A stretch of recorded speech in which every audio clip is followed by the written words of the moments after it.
Persian gulf में भारत के कितने जहाज हैं? वहाँ भारत के कितने नाविक फंसे हैं? वेस्ट एशिया कॉन्फ्लिक्ट में अब तक कितने भारतीयों की मौत हुई है? भारत सरकार अपने नाविकों की सुरक्षा के लिए क्या कर रही है? इन सभी सवालों का आधिकारिक जवाब आया है। 12 मार्च को इंटर मिनिस्ट्रियल ब्रीफिंग हुई, यानी अलग अलग मिनिस्ट्रीज ने एक साथ वेस्ट एशिया में चल रही कॉन्फ्लिक्ट पर स्टेटमेंट दिया। बीते दिनों ईरान ने कई विदेशी जहाजों पर अटैक किए, इनमें भारतीय नागरिकों की भी मौत हुई है।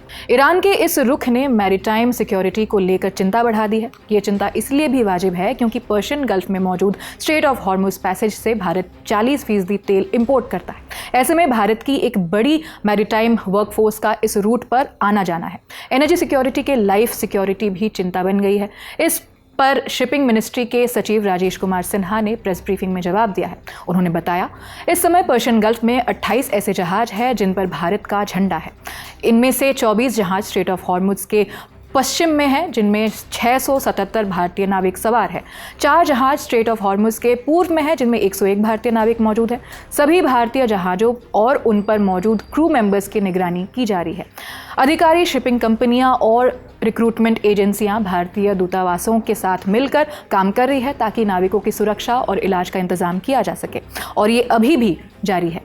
डायरेक्टरेट जनरल ऑफ शिपिंग ने 28 फरवरी को भारतीय नाविकों और जहाज़ों की सुरक्षा के लिए कुछ नियम जारी किए थे। वे अब भी लागू हैं। बड़े पोर्ट्स को निर्देश हैं कि वे संकट के इस समय में फीस में छूट दें और अपनी रोज़ाना की रिपोर्ट सरकार को भेजें। सरकार ने सुरक्षा और मदद के लिए कई कदम उठाए हैं। मंत्रालय और डीजी शिपिंग में 24 घंटे कंट्रोल रूम खुले हैं। अधिकारी जहाज मालिकों और नाविकों के परिवारों से लगातार संपर्क में हैं ताकि उन्हें हर अपडेट दी जा सके। कई विदेशी जहाज़ों पर हमले हुए हैं जिन पर भारतीय नाविक मौजूद थे। इन घटनाओं में 78 भारतीय नाविक शामिल थे।